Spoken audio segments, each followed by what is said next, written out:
Alrighty guys, what is up and welcome back to the channel. You're watching Nwadei MMA, where I give you my thoughts, but more importantly ask for you guys' thoughts. And we're back in the Nwadei MMA studio. I know I haven't done a video like this in some time, but today is a special case because Francis Ngannou not only shocked the world against Tyson Fury in his boxing debut, he was robbed of a decision in which he had won. Of course it was a close fight, but there's no world in where Tyson Fury won Knicks 93, and therefore he was robbed. However, even bigger news, breaking news, and so short after the Tyson Fury fight, instead of Tyson Fury fighting Alexander Usyk in December, on December 23rd, as he had pre-planned before the Ngannou fight, mistakenly.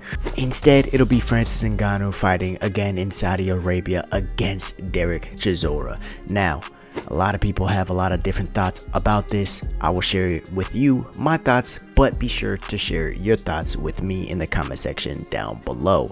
I'm going to go over the pros and cons of this decision in this video. There was a lot of floating talks around, and I'm going to talk about the lay of the land in both MMA and in boxing as far as Francis Ngannou is concerned. So with that being said, if you would like to support me and the channel, go ahead and give this video a thumbs up, and of course leave your thoughts down below. And you're more than welcome to subscribe if you choose to do so. With that being said, let's go ahead and get right into the video. Alrighty guys, so first order of business. Wow, okay, there was a lot of floating talks around. Francis Ngannou dropped Tyson Fury, of course, and he ended up kind of just outboxing him in every realm. He outfought him, he outboxed him, he looked like the more composed fighter. The only thing he was maybe lacking was a little bit of output in the later rounds, but other than that, he kind of just countered Tyson Fury's style, and a lot of people were impressed. Not us, because we predicted it, of course. Nwadei MMA, best MMA breakdowns, and I guess boxing breakdowns too, huh? But with that being said, is he making the right choice in fighting Derek Chisora? Now, a lot of people are saying that the risk is way too high and that the reward isn't really that high itself. But one thing we gotta remember is that Francis Ngannou is not in this for the money. He already made his money with Tyson Fury. If he was in it for the money specifically, he would have stayed with the UFC. We remember that he was going to be the highest paid heavyweight of all time and things like that. But instead, he chose his legacy. Instead, he chose his own personal journey. He's a man who knows himself, and therefore, he is focused on his own personal journey. Now, with this being said, it actually does make sense that he chooses Derek Chisora. Now, I'm going to get more into that towards the end of the video. However, first, what happened to the Deontay Wilder talks? Well, we know that Francis Ngannou is supposed to be doing something with the PFL for his next match, so I don't know if PFL is going to co-promote this or what exactly is going to go on, but a lot of rumors were being shared about Deontay Wilder maybe doing a mixed rules match with Francis Ngannou in maybe the realm of 4-ounce gloves, boxing, or maybe MMA. Deontay Wilder was saying that he wanted to compete in MMA, and while all of that is fine and dandy, and we all would want to see Francis Ngannou fight Deontay Wilder, and it doesn't matter the rules, I think that there is more risk in that than the Derek Chisora fight. Now, not just because Deontay Wilder is a better fighter than Derek Chisora, but we gotta remember what Ngannou said after his fight with Tyson Fury. There were still mistakes that he made. There were still holes in his game. No matter how good he looked, there was holes in his game. It was unorthodox for Tyson Fury. It was the first time people are looking, and so part of the cons of taking this Chisora fight are pretty obvious. You know, not as much money as fighting Anthony Joshua, Deontay Wilder, or John Jones, Stipe Miocic, or any MMA fight, right? Maybe he'll make as much money as an MMA, but definitely not as much as any Joshua or Fury rematch, right?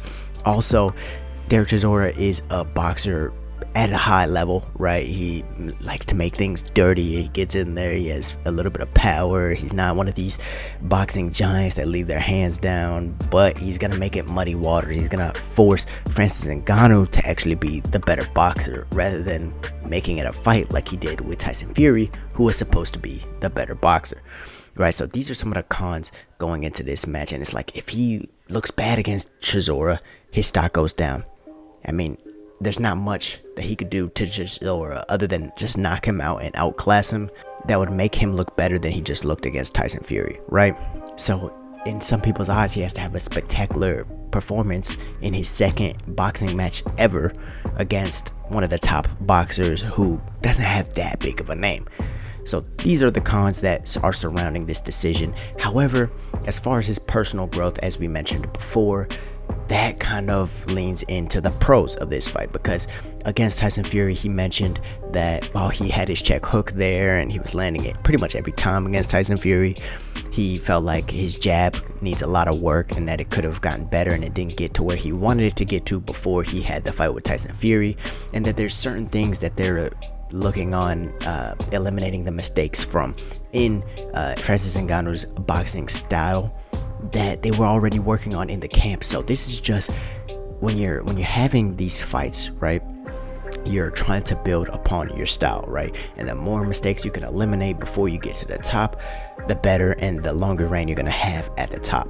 This is why you'll see boxers go from having a super big fight to then finding a mandatory or lesser opponents just to stay warm, stay healthy, keep their momentum going, outclass a couple of the people before they have another big fight.